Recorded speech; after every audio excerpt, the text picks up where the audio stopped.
Hi, everyone. This is Matt Arts. I am with Robert Adams today. We're doing a little brief sort of mini episode here in anticipation of the upcoming conference related to the Career Readiness Commission. Robert is a consultant at Thomas Leland and will be running a workshop at the conference titled Becoming an Entrepreneurial Anthropologist. So, Robert, would you mind just telling everybody a little bit about, how your background as an anthropologist? Yes, I was trained in social cultural anthropology at the University of Texas, specializing in Afro-Caribbean religions. Um, and I took my PhD probably about 20 years ago. Great. And so you're tell us a little bit about the work you do as a consultant, and we'll sort of, we'll see how that relates to the workshop that you're putting on. Yeah, so I like to call myself a Jedi warrior.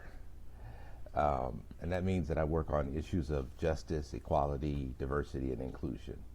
And I help companies, nonprofits, groups, leaders figure out how to be inclusive and create environments that, you know, allow everyone to belong, everyone to contribute and bring value, and to sort of multiply outputs. Because when teams work together well and understand how to communicate well, they achieve their results much faster and much broader than they normally would if they were sort of constantly miscommunicating.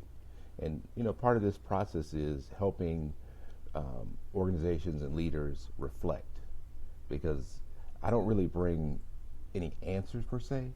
What I do is I'm really a facilitator that allows companies, groups, and individuals to reflect on their own practice and on their own insights, because the wisdom is out there. Sometimes it's harder for us to find it with all the sort of background noise that's going on.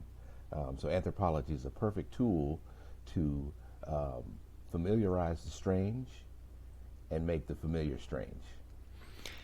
And that facilitation portion that you're speaking about sort of, to me at least, speaks to a little bit about this workshop, in the sense that, in the abstract of your workshop, you talk about professional self-making. And, to me, the way I read that is you're almost, there is a process where these days, we really need to take control of our own path. Sometimes people might need a little help seeing what that path could look like, or even maybe seeing some strengths. So, in your own journey, through your career, what have you done to maybe, make your own self, and how do you see yourself facilitating this for others in the workshop? Yeah, so I've had a very diverse career. I've worked in academia, I've worked at nonprofits, I've worked at policy think tanks, I've worked in philanthropy. So having such a diverse career has taught me that, one, we have a very powerful skill set when we study anthropology, but it doesn't necessarily easily translate into a career. That one has to sort of start to get strategic about how to deploy those skills, and also what additional skills one needs to be an owner of their own destiny. Um, you know, 30, 40 years ago, people stayed in companies a lot longer. Employers provided a lot more professional development, and that's just not the case today. People skip around to jobs; they move quite frequently, and organizations are looking to hire people with skills rather than necessarily provide skills. Now, they say that is shifting because companies are discovering that it's just getting harder to hire those skilled people. But in the you know in the in just in a short way of thinking about it, it's how do you discover your own professional agency, so that you can decide where, when, and how you want to work, and how do you do that in the long term, and think about taking advantage of opportunities that maybe don't necessarily seem like they're a place where you could have a lot of success, but that desperately need your skill sets.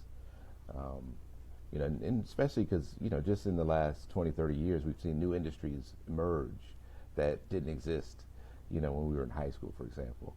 But now, and that's the thing, is that we need to be prepared for opportunities as they come up that don't necessarily seem like they, on the face of it, translate easily, but there's a real chance that we can make a contribution and add value. So with the conference being targeted at both, those who wish to practice and those, in fact, and teachers as well, who would be training, how do you see yourself speaking to both audiences? It sounds like there's, of course, something for those who want to practice, but is there also something that educators can be doing to play a role in this? Well, definitely exposing students to the resources that allow students early to to sort of broaden their view of what's possible out there, what different kind of spaces, the different kinds of spaces where anthropologists can apply their skill sets, as well as some of the soft skills and additional training that an anthropologist who wants to have a long and successful career can obtain. And the earlier that you start with that, the better. And I think it should start inside the university first, and then go from there.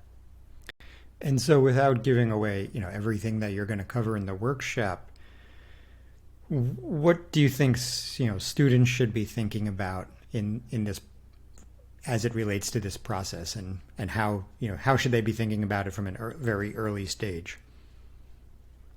Yeah, that again, I think it's about agency, making sure that you start to figure out how you curate your life and your career, and thinking about, how do I gain that agency? What tools and what kinds of mindsets will allow me to most effectively curate my professional journey? Do you think the skills are enough, or do you think, that practitioners also need to sort of take it beyond that and have a bit of a brand that is recognizable? Yes. Part of that is marketing, for sure. Um, just as a organizational anthropologist, sometimes it's clear that people that have perfected a brand just do a lot better, more recognizable, are more memorable. So you definitely want to distinguish yourself. That's part of that.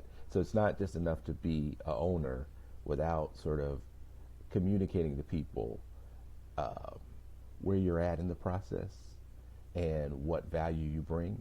And that's going to be those other additional skills of marketing, branding, communication skills to elevate your opportunities. Great. So, for anybody that sounds that's interested in the workshop, based on what you've just shared, what could they expect to take away from it? So I think I'll explore a little bit, reflect a little bit about my own journey. That has taken me from places of, like, for example, I was the executive on loan at the King Center in Atlanta, Georgia. It's taken me to being in philanthropy and giving out millions of dollars, as well as being a Fulbright scholar in Brazil. So I'll talk about the diverse opportunities that are out there, but I'll also give out specific resources that students and professors can turn to think more about what does it mean to curate a long-term anthropological career, applied career. So I'll give out some specific resources that I turn to again and again, and those will be the things that'll be the takeaways. Yeah, sounds great. And just, I guess, one last question. So in the title of the workshop, you use entrepreneurial anthropologist, and I probably should have asked this question more at the outset. But what do you mean by that? What I mean by that is that, again, I think you alluded to it earlier about using things like branding and marketing to think about yourself as a bit of a mini business or a mini organization, and that to think about how to position yourself in the applied marketplace so that you can obtain the kind of success that you're looking for, and to get the kind of opportunities that allow you to grow. And so an entrepreneur is always looking to articulate or manifest that agency and thinking about what's the next place for stretching myself and for growing, and doing that through reflection and through surveillance of the environment, as opposed to waiting for people to bring you opportunities for growth. Great. So if anybody was interested in everything you've just shared, but wasn't, that's not, maybe they're not able to make the conference for one reason or another, any place that they could reach out to you? Yes, they could reach me on LinkedIn. Wonderful. All right. Well, Robert, thanks for taking the time. We really appreciate it, and good luck with your workshop. Thanks. It's been great talking to you.